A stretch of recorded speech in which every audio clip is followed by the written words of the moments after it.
नमस्कार दोस्तों। आज हम बात करने वाले कॉन्टिनेंटल ड्रिफ्ट थ्योरी को लेकर, महाद्वीपीय विस्थापन सिद्धांत को लेकर बात करने वाले। जानेंगे कि सिद्धांत किसने दिया, क्यों दिया, क्या बताया सिद्धांत में।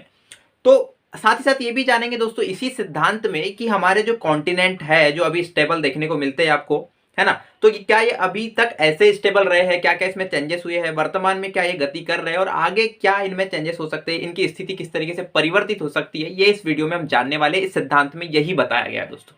तो आइए दोस्तों बात करते हैं कॉन्टिनेंटल ड्रिफ्ट थ्योरी को लेकर। 1912 की बात है, ठीक है। जर्मन वैज्ञानिक थे अल्फ्रेड वेगनर, जिन्होंने इस थ्योरी को दिया। अब उन्होंने थ्योरी में क्या बताया, इससे पहले मैं आपको बता दूं कि एक क्लाइमेटोलॉजिस्ट रहे, है ना, मतलब ये जलवायु के बहुत अच्छे ज्ञाता रहे हैं, ठीक है। 1912 जर्मन वैज्ञानिक अल्फ्रेड वेगनर ने कॉन्टिनेंटल ड्रिफ्ट थ्योरी दी।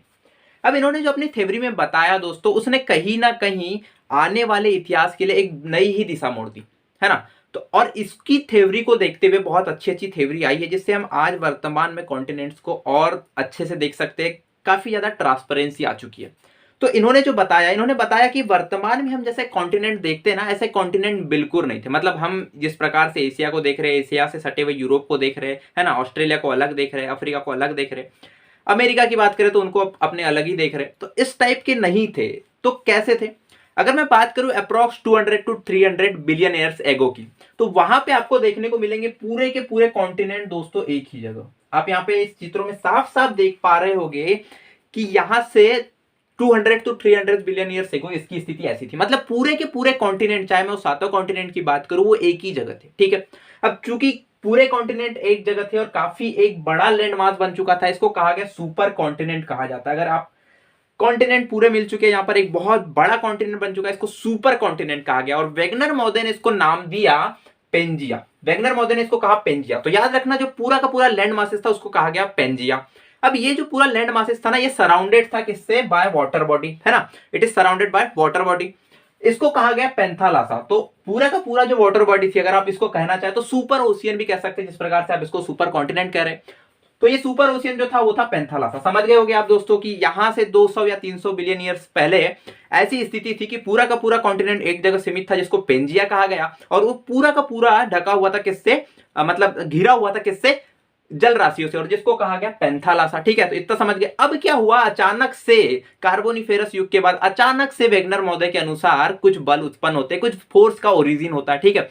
और जब उस फोर्स का ओरिजिन होता है तो क्या होता है, ये जो पूरा का पूरा लैंड मासेस था ना, ये डिस्ट्रीब्यूट होने लगा, ये बटने लगा। और बटा तो कैसा बटा? कुछ नॉर्थ साइड में चला गया, कुछ साउथ साइड में चला गया, ठीक है। तो आप यहाँ पे साफ साफ देख पा रहे होंगे किस तरीके से नॉर्थ साइड में बट चुका है। अब आप ये पूछ रहे हो कि जो नॉर्थ साइड में बटा और साउथ साइड में बटा, इसमें कौन कौन से कॉन्टिनेंट्स गए। तो इससे पहले मैं आपको बता दूं, जो नॉर्थ साइड में गया है दोस्तों, है ना, इसमें मैक्सिमम नॉर्थ हेमिस्फीयर के कॉन्टिनेंट्स आपको देखने को मिलेंगे। इसका नामकरण जो किया गया, इसको जो बोला गया वो बोला गया लॉरेंसिया, ठीक है। तो ये सुपर कॉन्टिनेंट था, उसके बाद बटे, एक नॉर्थ साइड चला गया, एक साउथ साइड। जो नॉर्थ साइड का भाग है उसको बोला गया लॉरेंसिया, और वहीं जो साउथ साइड का भाग है उसको कहा गया गोंडवाना लैंड। अब भारतवासी तो जान लेते कि भारत का है, तो भारत रहा है हमेशा से ही गोंडवाना लैंड में, ठीक है। ये यहाँ इसकी स्थिति थी। अब ये जान लेते कि लॉरेंसिया में कौन कौन से कॉन्टिनेंट रहे और गोंडवाना लैंड में कौन कौन से कॉन्टिनेंट रहे। अगर बात करें नॉर्थ अमेरिका की, तो ये लॉरेंसिया में रहा है। यूरोप की बात करो, लॉरेंसिया में रहा है। साथ ही साथ एशिया की बात करो तो पूरा का पूरा लॉरेंसिया में रहा है। बट मैंने आपको बताया, India is not a part of Laurentia, है ना। तो ये किसका पार्ट था? ये था गोंडवाना लैंड का। अब गोंडवाना लैंड में कौन कौन थे? तो यहाँ पे थे साउथ अमेरिका, अफ्रीका, ऑस्ट्रेलिया और भारत भी यहाँ पर रहा है। तो ये स्थिति देखी। अब इसके बाद में क्रमिक परिवर्तन होते गया, जैसे जैसे समय बीतता गया वैसे वैसे इसमें परिवर्तन होते गए, इनकी सिचुएशन चेंज होते गई। और आज की वर्तमान सिचुएशन आप देख सकते हैं कि किस प्रकार से ऑस्ट्रेलिया अलग है ना, न्यूजीलैंड उनके साथ जुड़ा हुआ है, अफ्रीका किस प्रकार से अलग है ना, यूरोप और एशिया किस प्रकार से सटे हुए हैं। तो आप यहाँ पे देख सकते हैं। तो ये है वर्तमान स्थिति। पर पहले ऐसी स्थिति थी, देन ऐसी हुई, और देन वर्तमान स्थिति, तो आप देख ही सकते हैं। तो बात करते हैं दोस्तों कि ये कॉन्टिनेंटल ड्रिफ्ट थ्योरी वेगनर महोदय के दिमाग में आई कैसे, मतलब क्या सोच के उन्हें थ्योरी दे दी? क्या बैठे बैठे उनके दिमाग में आया कि नहीं साहब ये कॉन्टिनेंट घूम रहे या कॉन्टिनेंट विचरण कर रहे? नहीं, ऐसा कुछ नहीं था। मैंने आपको वीडियो के पहले ही बताया कि ये थे क्लाइमेटोलॉजिस्ट, है ना, जलवायु को बहुत अच्छे से समझते थे।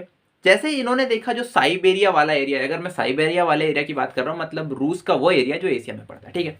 इसकी स्थिति देखेंगे आप तो ये देखने को मिलेगा आपको करीबन पोलर साइड में, मतलब ऐसे क्षेत्र में जहां पर वनस्पतियां काफी विरल होती है, क्योंकि ये पोलर साइड में होता है, तापमान बहुत कम है, वनस्पतियां काफी विरल पाई जाती है। आप समझ सकते हैं जिस प्रकार से क्लाइमेटिक कंडीशन जो होती है वो डिपेंड करती है सन और अर्थ की रोटेशन पे, है ना। वनस्पतियां भी उसी अनुसार पाई जाती है। क्या होता है ना कि जहां पे सन की किरणें एकदम सीधी पड़ती है वहां पे वर्षा भी अधिक होती है और बहुत अच्छी वनस्पतियां पाई जाती है, जहां पर आप इक्वेटोरियल रीजन में देख सकते हैं। वहीं अगर मैं पोल साइड पे बात करूं तो वहां पे सूर्य की किरणें पड़ती है तिरछी, और ऐसी स्थिति में वहां पे बहुत कम ही वनस्पतियां पाई जाती, मैं कहूं तो नगण्य वनस्पतियां पाई जाती है। वेगनर महोदय ने यह देखा कि जो साइबेरिया वाला एरिया है वहां पर तो वनस्पतियां पाई नहीं जाती, परंतु यहां पे कार्बोनिफेरस युग का क्या मिल रहा है, एक अच्छी किस्म का कोयला मिल रहा है। अब उन्होंने जब देखा कि यहाँ कोयला मिल रहा है तो दोस्तों कोयला बनने के लिए वनस्पति की बहुत आवश्यकता होती है। जो वनस्पति वही है वही जमीन के अंदर जाती है और कालांतर में वही कोयले के रूप में परिवर्तित हो जाती है। उन्होंने सोचा अगर यहाँ पर वनस्पति है ही नहीं तो किस प्रकार से कोयला बन रहा है, क्योंकि यहाँ पे वर्तमान में देखेंगे तो विरल वनस्पतियां हैं, एक दो है, वरना है ही नहीं। तो उन्होंने सोचा कैसे बन सकता है, तो दो चीज उनके दिमाग में आई कि बोले यहाँ पे जो कोयला मिल रहा है हो सकता है कि पहले यहाँ वनस्पतियां पाई जाती रही होगी और वो वनस्पतियां अब नष्ट हो गई है। मतलब पहले की क्लाइमेटिक कंडीशन ऐसी रही होगी कि इक्वेटर वाले रीजन में ना होते हुए पोलर साइड में वनस्पतियां पाई जाती रही होगी। ठीक है, पहला रीजन ये हो सकता है। दूसरा रीजन ये भी तो हो सकता है ना कि यहाँ पे जो क्षेत्र पाया जा रहा है जहां पे आपको कोयला मिल रहा है वो क्षेत्र पहले यहाँ रहा हो, इस साइड रहा हो। ये दो रीजन थे। अब पहला रीजन जो मैंने आपको बताया कि क्लाइमेटिक कंडीशन चेंज हो गई हो, तो वो तो वेगनर महोदय को समझ में आ गया कि ये नहीं हो सकता। क्यों? क्योंकि वो तो क्लाइमेटोलॉजिस्ट थे, बहुत अच्छे से क्लाइमेट को समझते थे। वो समझ गए कि नहीं साहब ये तो अर्थ और सन की रोटेशन पर डिपेंड करता है, तो ये चेंज नहीं हो सकता। जहां जिस प्रकार की वनस्पतियां पाई जानी है वो कालांतर तक वैसी ही मिलेगी, चाहे कितना भी चेंजेस हो जाए, ये चेंज नहीं हो सकता। मतलब क्या चेंज हो सकता है? चेंज हो सकता है कि जो साइबेरिया अभी देखने को मिल रहा है वो पहले वहां रहा ही ना हो। मतलब ये साइबेरिया पहले हो सकता है इक्वेटर के पास रहा हो, वहां पे वनस्पतियां बहुत अच्छी चूंकि मिलती है, तो यहीं पे ये वनस्पतियां का नष्ट हुआ हो, जमीन के अंदर चली गई हो और ये कालांतर में यहाँ आ गया हो, है ना, ड्रिफ्ट हो गया हो, और साथ ही साथ अब ये कोयला हमको यहाँ मिल रहा है। मतलब ये वाला एरिया यहाँ रहा हो, है ना। मतलब क्या हो रहा है यहाँ पे जो कॉन्टिनेंट है इसका क्या हो रहा है, विस्थापन हो रहा है, ड्रिफ्ट हो रहा है। तो यहीं से निकाली उन्होंने कॉन्टिनेंटल ड्रिफ्ट थ्योरी, यही चल रहा था दोस्तों उनके दिमाग में। अब बात करते हैं एविडेंस को लेकर, है ना। जब उन्होंने थ्योरी तो दे दी, पर उन्होंने कहा साहब आपने थ्योरी तो दे दी, पर लोगों ने ये भी तो कहा ना कि हाँ एविडेंस तो बताओ, हाँ आपकी थ्योरी माने क्यों, प्रूफ दो। उन्होंने कुछ एविडेंस भी प्रस्तुत किए जिसको आप देखते हैं। जो पहला एविडेंस उन्होंने दिया था वो दिया था जिग्सॉ फिट का। ठीक है, जिग्सॉ फिट में उन्होंने कहा कि आप इमेजिन कीजिए अटलांटिक ओशियन को। ठीक है, अब अटलांटिक ओशियन के दो सिरे आप इमेजिन करिए, एक साइड आप अफ्रीका को रखिए, दूसरे साइड आप दक्षिण अमेरिका को रखिए। ठीक है, साउथ अमेरिका और अफ्रीका को। अब आप ना उन दोनों को पास में लाइए। ठीक है, तो उनका जो ब्राजील वाला तट है ना, वो ब्राजील वाला तट की अगर बात करूं तो इस टाइप का तट है। वही अगर मैं घाना वाले तट की बात करूं तो वो इस टाइप का है। अगर आप उसे मिलाएंगे ना तो वो बिल्कुल फिट हो जाएंगे, है ना। वो जिग के समान एकदम फिट हो जाएंगे, जिस तरीके से आरी के दारे इस टाइप के रहते हैं और वो एक दूसरे में आके इस प्रकार से फिट हो जाते हैं, उसी प्रकार से वो दोनों तट फिट हो जाएंगे। आप इमेजिन करके देखिए कि वो दोनों एकदम मिल पा रहे हैं, है ना। थोड़ी सी त्रुटि आपको देखने को मिलेगी, परंतु एकदम मैं कहूं तो त्रुटि रहित तरीके से वो मिल जा रहे हैं। मतलब आप ये समझ पा रहे हैं कि कभी ना कभी ये एक साथ रहे होंगे और फिर वो कालांतर में अलग हुए होंगे। तो यही बात उन्होंने प्रस्तुत की इस एविडेंस के माध्यम से, जिग्सॉ फिट के माध्यम से। ठीक है, अगर नॉर्मली भी आप देखें तो अगर कोई चीज है, मान लीजिए ऐसा कोई खिलौना है, अगर वो यहां से टूट जाए तो अगर फिर भी वो अलग होता है ना तो वो एक साइड से ऐसा लगेगा और दूसरी साइड से ऐसा। ठीक है, मतलब कहीं ना कहीं अभी भी इसके दोनों सिरे मैच हो रहे, फिट हो सकते हैं। उसी प्रकार का आप देख सकते हैं कहां पर, अटलांटिक ओशियन के दोनों तट पर। ठीक है, मतलब अफ्रीका वाले में और साउथ अमेरिका वाले में। तो पहला तो हो गया जिग्सॉ फिट। तो अब बात करते हैं दोस्तों दूसरे एविडेंस की, मतलब सेम एज ऑफ रॉक्स को लेकर बात करते हैं। ठीक है, उन्होंने बताया कि जो दोनों तट है, मतलब जो अटलांटिक ओशियन है उसी के दोनों तट को अगर मैं लिख लूं अफ्रीका और साउथ अमेरिका को लेकर, तो उन दोनों की जो चट्टाने मिली, वहां जो रॉक्स मिली, उसकी एज उन्होंने क्या बताइए, समान बताइए। ठीक है, सेम एज बताइए। अब आप समझ सकते हैं सेम एज बताइए मतलब दोनों का निर्माण साथ में हुआ हुआ। ठीक है, अब एक रॉक्स यहां बन रही है, एक रॉक्स यहां बन रही, बीच में इतना बड़ा ओशियन है। ठीक है, तो आप ही बताइए क्या ऐसे ओशियन के बीच में होते हुए क्या यहाँ की और यहाँ की चट्टाने साथ में बन सकती? क्योंकि आप जानते हैं यहाँ की चट्टान अलग बन रही, यहाँ की चट्टान अलग बन रही, तो ऐसा नहीं हो सकता। मतलब उनका कहने के पीछे यही तथ्य था कि जो दोनों चट्टाने बनी है वो दोनों चट्टाने एक साथ बनी है, एक ही जगह पे बनी, मतलब दोनों के दोनों कभी ना कभी वहीं रहे होगे, एक साथ रहे होगे। ठीक है, पहला एविडेंस आप समझ गए कि दोनों फिट हो रहे हैं। दूसरा एविडेंस की सेम रॉक्स है, मतलब फिर यही बता रहे वो कि एक साथ रहे होगे। ठीक है, थर्ड की बात करूं तो टिलाइट। ठीक है, एक टिलाइट ना एक सेडिमेंट्री रॉक है। ठीक है, अवसादी चट्टान जिसको हम कह सकते हैं, जो कि क्या होता है, रॉक्स भी तीन प्रकार की होती है। ठीक है, आपने पढ़ा होगा, तो उसी में सेडिमेंट्री रॉक्स है। ठीक है, अब ये कहां मिली, तो अगर मैं बात करूं इंडिया की, अफ्रीका की, ऑस्ट्रेलिया की, अंटार्कटिका की, फॉकलैंड और मेडागास्कर। ठीक है, ये 6 स्थानों पर मिली है। अब यहाँ पे दो विशेषता है दोस्तों, ये किस तरीके से एविडेंस इन्होंने बनाया। देखो, पहली चीज तो ये कि ये बनी कैसे है। ठीक है, ये बनी है स्नो डिपॉजिट से, है ना, मतलब जो हीम होता है, हीम, उस हीम निक्षेप से बनी हुई है। अब जब आप ही समझ सकते हैं कि कहाँ मिल रही है, ये अफ्रीका में मिल रही है, इंडिया में मिल रही है ना, ये कहाँ मिल रही है, फॉकलैंड के पास मिल रही है, मतलब आप समझ सकते हैं इन सब में मिलते हुए, मेडागास्कर के पास मिल रही है, इन सब में क्या इंडिया में मिलते हुए है, क्या वो स्नो से बन सकती है, क्या वो हिम से बन सकती है? बिल्कुल नहीं बन सकती, क्योंकि यहाँ पे तो हिमपात होता नहीं है, या फिर यहाँ पे हिम नदियां नहीं बहती। मतलब पहला एविडेंस ये कि जो टिलाइड आपको यहाँ पे मिल रही है, ये वाले क्षेत्र में जहां मिल रही है, ये कभी ना कभी साउथ पोल के पास रहे होगे, साउथ पोल के करीब रहे होगे, ये बताने की कोशिश की। मतलब पहले ये साउथ पोल के पास थे, अब इनका यहां से ड्रिफ्ट हुआ है, ठीक है, पहली चीज ये समझ गए। सेकंड चीज को लेकर बात करें तो पहला एविडेंस ये हुआ, इसी में एक सेकंड एविडेंस ये है कि अगर ये पूरे के पूरे सिर्फ इतनी क्षेत्र में मिल रही है, जो कि कहां का भाग है, ये पूरे के पूरे आप समझ सकते हैं गोंडवाना लैंड का भाग है, ठीक है, मतलब ये कभी ना कभी साथ में रहोगे, ठीक है। पहली चीज तो ये कि थोड़े इधर रहोगे, बाद में ये ड्रिफ्ट होके उधर गए। दूसरी चीज कि कभी ना कभी ये साथ में रहोगे, क्योंकि ये इसी 6 स्थानों पे मिल रही है, ठीक है, क्योंकि किसी लॉरेंसिया के भाग में तो मिल नहीं रही, सभी सभी गोंडवाना लैंड में मिल रही।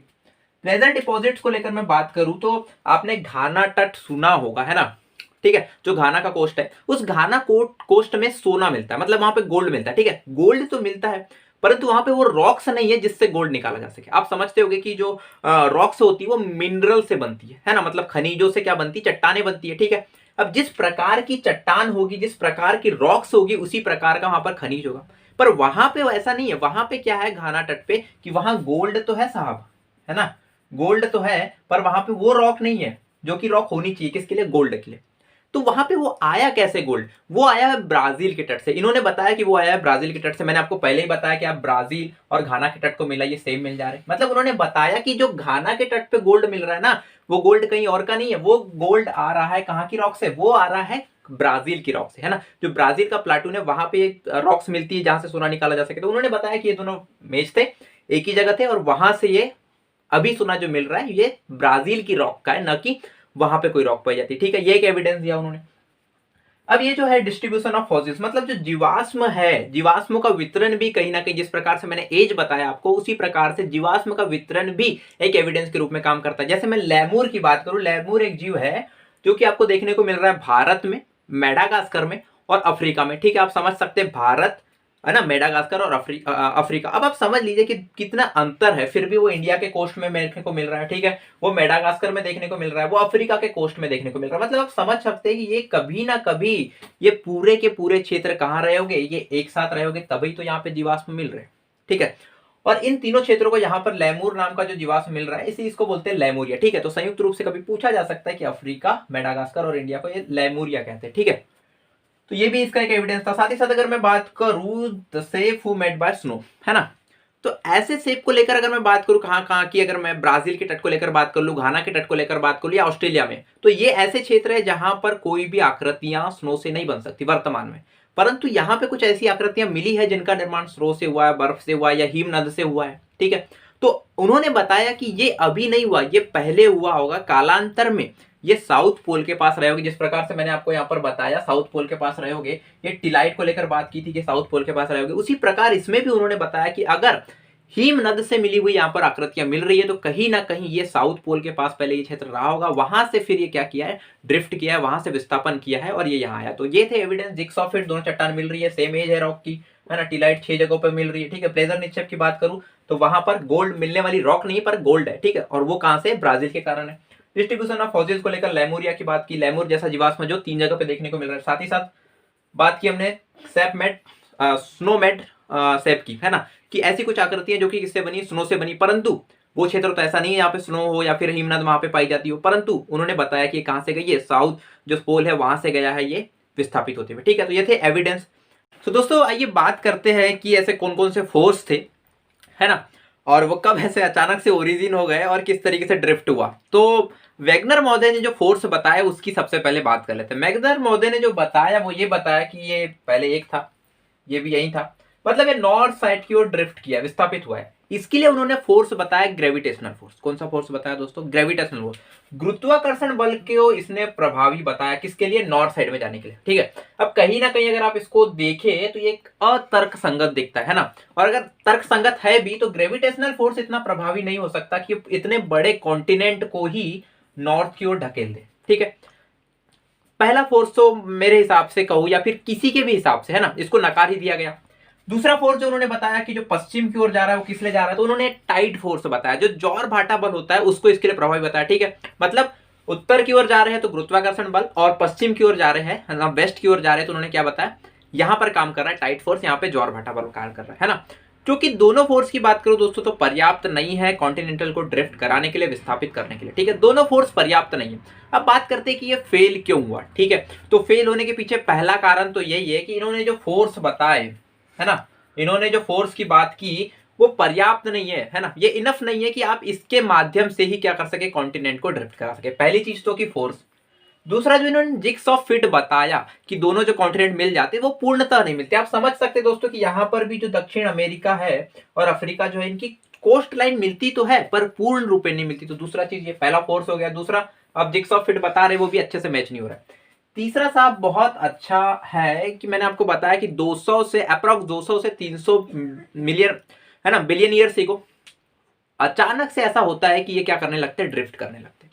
तो सीधी सी बात है, कोई भी यही पूछेगा साहब कि हाँ इतने साल में तो करे पर अभी तक स्थिर क्यों थे। जब वेगनर महोदय के सामने एक प्रश्न रखा गया तो उनके पास कोई जवाब नहीं था। ठीक है, तो तीसरा कारण ये हुआ कि जो ये सुपर कॉन्टिनेंट पेंजिया बना हुआ था, जो पूरे के पूरे कॉन्टिनेंट एक जगह थे, तो किस बल से बंधे हुए थे, और अचानक से फिर ये फोर्स कहां से आ जाता है कि ग्रेविटेशनल फोर्स की आप बात करने लगते हैं या टाइट फोर्स की बात करने लगते हैं, तो वो कहां से आ जाता है। तो ये तीन कारण थे जहां इन्होंने फेल हो गए। पहला चीज तो जो उन्होंने बल बताया वो इनफ नहीं थे। दूसरी चीज की जिग्सॉ फिट भी अच्छे से मैच नहीं होता। तीसरी चीज ये कि उन्होंने जो फोर्स बताए तो वो अचानक से ओरिजिन क्यों हो गए, ये भी उनसे क्वेश्चन किया गया है ना। इससे पहले किस फोर्स से बंधा हुआ था पेंजिया, ये भी वो नहीं बता पाए। तो ये रीजन थे दोस्तों जिसके चलते ये थ्योरी सर्वमान्य नहीं हो पाई। हालांकि बहुत इसकी इंपॉर्टेंस है, एग्जाम पॉइंट ऑफ व्यू से कहूँ तो बहुत ज्यादा इंपॉर्टेंस है। साथ ही साथ प्लेट टेक्टोनिक थ्योरी जो आपको देखने को मिलती है वो इसी थ्योरी के बेस पर ही आई है। ठीक है, तो बहुत ज्यादा इंपॉर्टेंस है, हालांकि सर्वमान्य नहीं हो पाया फिर भी। तो ये था इस वीडियो का एंड। Thank you.